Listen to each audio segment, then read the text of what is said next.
नमस्कार दोस्तों, स्वागत है आप सभी का एक बार फिर से हमारे चैनल पौराणिक लोक पर। आप सभी को परम फलदायिनी जय एकादशी की हार्दिक शुभकामनाएं। मित्रों, प्रभु लक्ष्मी नारायण जी के चरणों का ध्यान करते हुए जय एकादशी पर सुनते हैं एकादशी माता या ग्यारस माता की कथा। एक समय की बात है, एक राज्य में एक राजा रहा करता था। राजा बहुत ही बुद्धिमान और बलशाली था। राजा सदैव अपनी प्रजा का बहुत अच्छे से ध्यान रखता था। प्रजा भी अपने राजा को बहुत पसंद करती थी। राजा की दो बेटियां थीं। राजा अपनी दोनों बेटियों से बहुत प्रेम करता था। राजा की छोटी बेटी देखने में बहुत सुंदर और आकर्षक थी और राजा की बड़ी बेटी छोटी बेटी के मुकाबले थोड़ा कम सुंदर थी। राजा की छोटी बेटी ग्यारस माता की पूजा किया करती थी। सभी लोग राजा की छोटी बेटी से बहुत प्रेम करते थे और बहुत प्रशंसा किया करते थे। राजा भी अपनी छोटी बेटी को बड़ी बेटी से अधिक प्रेम करता था, जिस कारण राजा की बड़ी बेटी को अपनी छोटी बहन से बहुत नफरत होने लगी थी। राजा की दोनों बेटियां जब बड़ी हो गई तब एक पड़ोसी राज्य में रहने वाला राजकुमार राजा की बड़ी बेटी के लिए रिश्ता लेकर आया। लेकिन जैसे ही उस राजकुमार की नजर राजा की छोटी बेटी पर पड़ी तो वह राजकुमार राजा की छोटी बेटी पर मोहित हो गया और उससे पहली नजर में प्रेम कर बैठा। उस राजकुमार ने राजा की बड़ी बेटी के साथ विवाह करने से मना कर दिया और उसने राजा से कहा कि मैं आपकी छोटी बेटी से विवाह करना चाहता हूँ।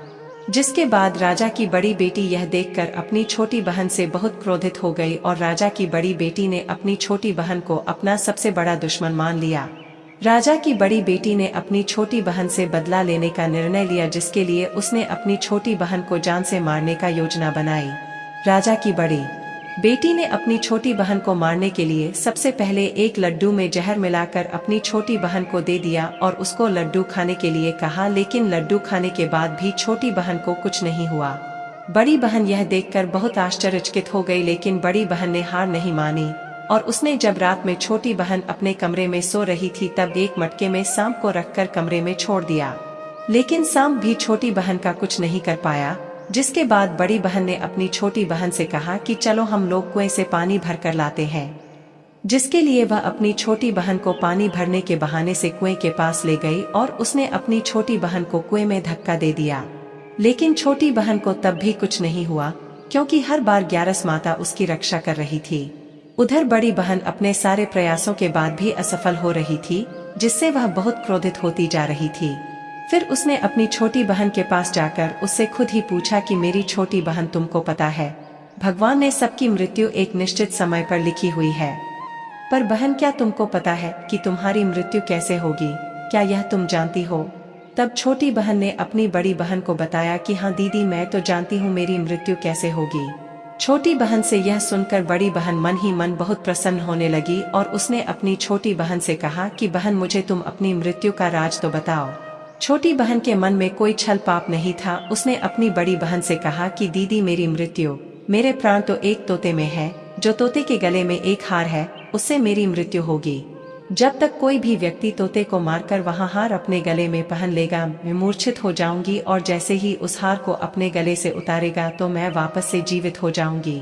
अपनी छोटी बहन की मृत्यु का राज जानकर बड़ी बहन बहुत ही खुश हो गई और उसने अपनी छोटी बहन को मारने के लिए उसके पालतू तोते को ढूंढना शुरू कर दिया।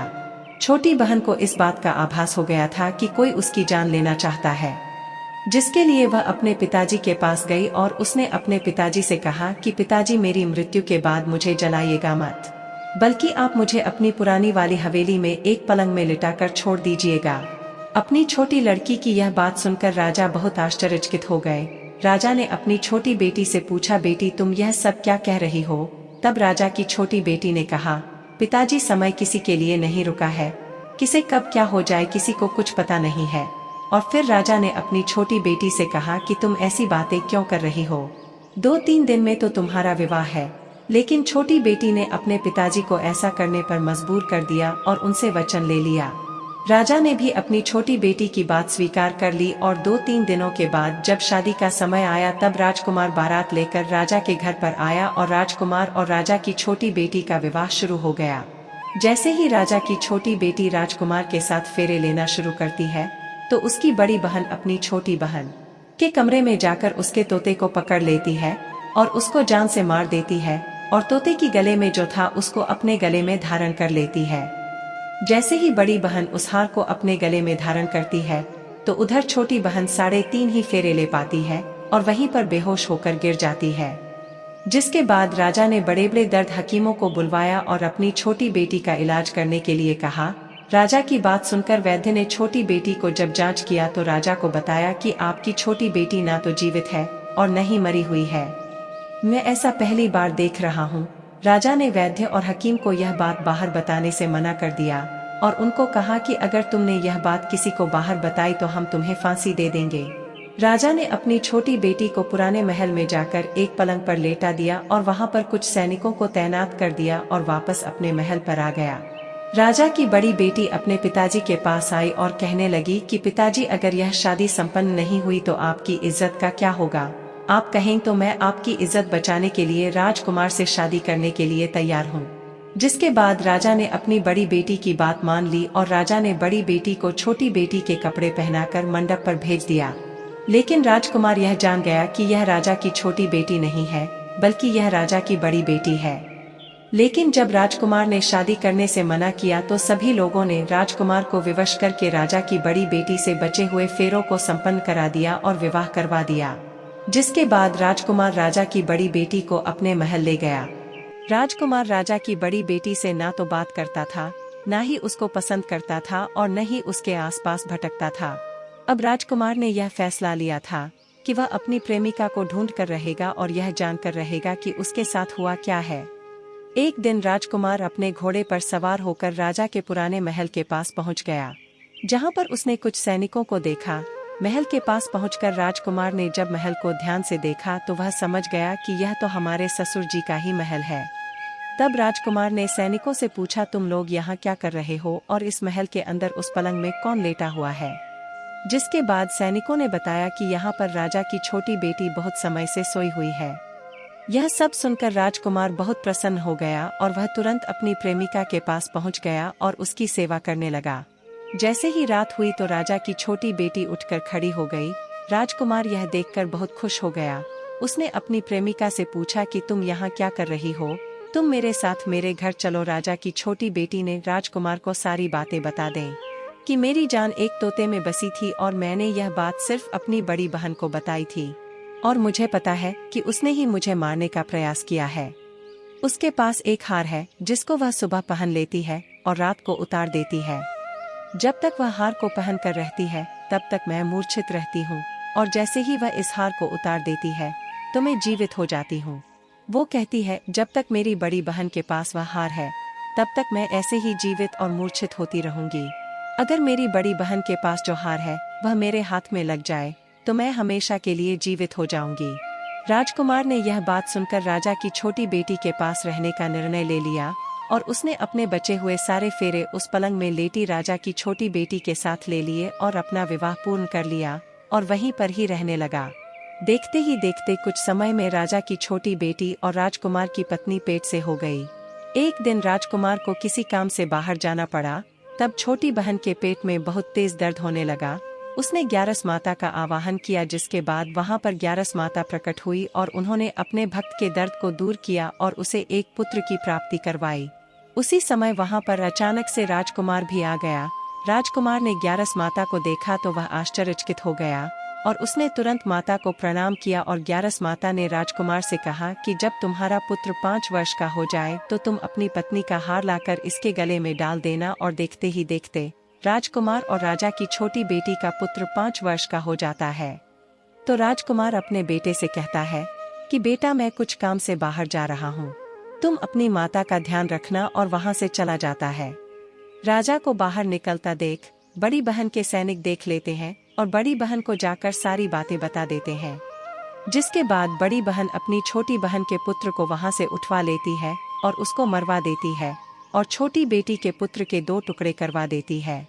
पहला टुकड़ा चक्की के पास छुपा देती है और दूसरा टुकड़ा अपनी पलंग के नीचे रख लेती है। अब ग्यारस माता भिखारी का रूप लेकर उसकी बड़ी बहन के दरवाजे पर आती है और बड़ी बहन के पास चली जाती हैं, जिसके बाद वहां पर भिक्षा मांगने लगती हैं। बड़ी बहन अपने नौकरों से कहती है कि जाकर भिक्षा दे दो, लेकिन जैसे ही नौकर ग्यारस माता को भिक्षा देने के लिए आते हैं तो माता उन्हें मना कर देती है और कहती है कि मैं तुम्हारी महारानी से ही भिक्षा लूंगी। जिसके बाद बड़ी बहन स्वयं ही भिक्षा देने के लिए माता के पास आती है। उधर माता एक बिल्ली का रूप लेकर उसके कमरे में चली जाती है और वहां पर छोटी बेटी के पुत्र कोई दो टुकड़े को आपस में जोड़ देती है और उसे जीवित कर देती है और उसे लेकर वहां से चली जाती है और राजकुमार को सौंप देती है।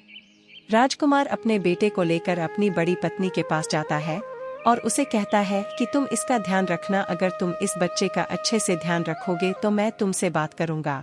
इसी प्रकार एक दिन राजकुमार अपने बच्चे से कहता है कि तुम माता से उनके गले का हार मांग लो। जिसके बाद राजकुमार का लड़का अपनी मम्मी के पास जाता है और कहता है कि माता, मुझे तुम्हारा हार चाहिए जो तुमने गले में पहन रखा है। यह सुनकर पहले तो बड़ी बहन बहुत क्रोधित होती है, पर उसको यह याद आता है कि राजकुमार ने कहा था कि अगर मैं इस बच्चे का ध्यान अच्छे से रखूंगी तो वह मुझसे बात करेंगे, जिसके कारण वह हार को उस बच्चे को दे देती है। वह बच्चा तुरंत ही उस हार को ले जाकर अपने पिताजी को दे देता है और तभी राजकुमार अपने बेटे को लेकर वहां से जाने लगता है और अपनी पत्नी से कहता है कि तुम हमारे लिए खाना बनाकर रखना, मैं शाम को आकर तुम्हारे साथ खाऊंगा। और वह अपने बेटे को लेकर वहां से चला जाता है। जिसके बाद वह राजा के पास जाता है और उनको सारी बातें बता देता है।